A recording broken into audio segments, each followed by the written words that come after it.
O vídeo que você clicou já vai começar, mas antes, deixe seu like, compartilhe e se inscreva no canal. TV Flórida, a sua TV brasileira nos Estados Unidos. Well, if we take Marco Antonio Vila, Reinaldo Azevedo, so many others who simply inexplicably changed from water to wine, if we take Vila, he wrote the book, The Lost Decade. I bought the book at the time, I read it, and I almost vomited. It's disgusting. What they did to our country during the first PT terms is truly disgusting. Today, out of hatred for Bolsonaro, the guy goes on an inexplicable rampage. Reinaldo Azevedo, man, wrote the book, Brazil of the Petrolas 1 and 2, wrote 2 books coining the term Petrola. The guy became a fanatical PT supporter. I don't see him criticizing, and if he makes a small criticism, a truckload of praise comes along.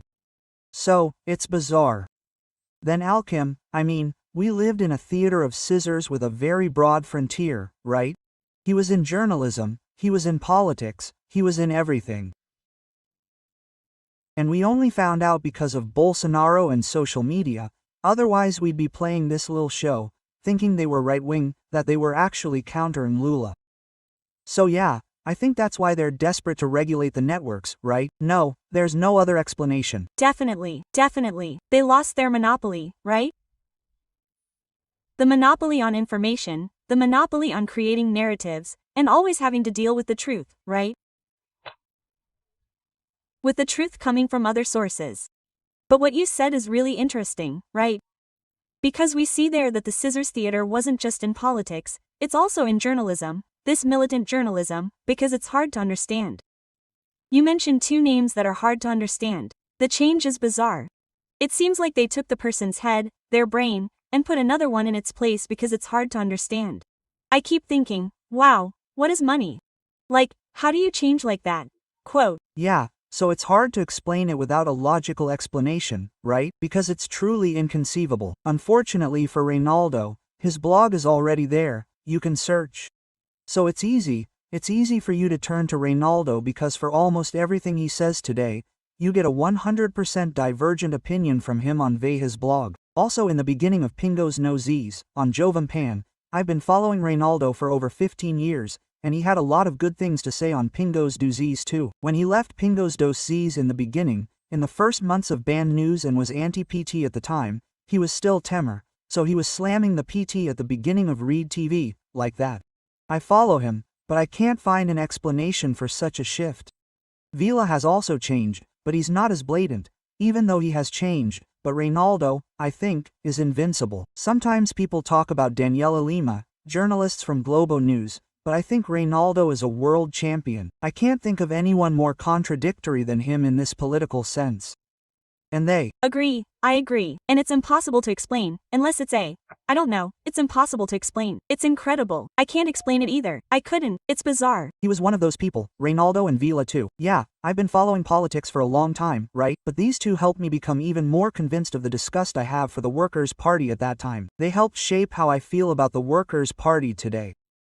Not just them, but he and they were both among those who influenced me.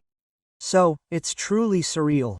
Yeah, you see a change without any logical explanation, without any way, look, guys, because I discovered this, and so on. No, because they can hate Bolsonaro, okay? They can hate him, but you can't say one thing about Lula and then say the opposite today. They could remain critical of Lula, even though they don't like Bolsonaro, you know? But the point is that not only do they not criticize him, but they flatter him in an, exaggerated way. That's what I don't understand. Because you can easily not be a Bolsonaro supporter and also not be a PT supporter. You can easily be both.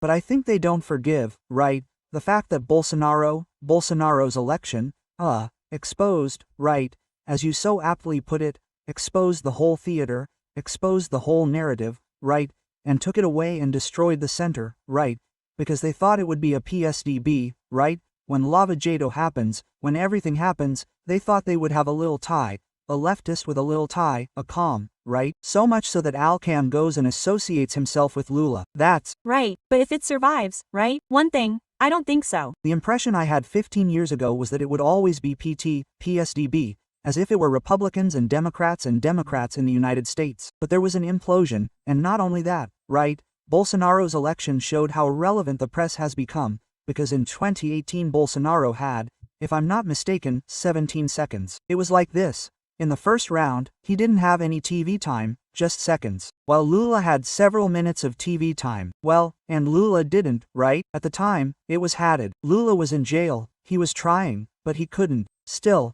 despite this, Bolsonaro won the election, constantly being massacred by the mainstream press.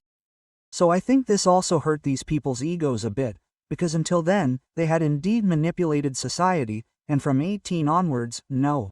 It was the first election where they lost because their candidate definitely wasn't Bolsonaro. Bolsonaro had a target on his forehead, but they didn't succeed either. So I think this also weighed a bit on this anger against Bolsonaro. Se você chegou até aqui, é um bom sinal. Para assistir os vídeos completos, acesse nosso site ou baixe nosso aplicativo totalmente grátis.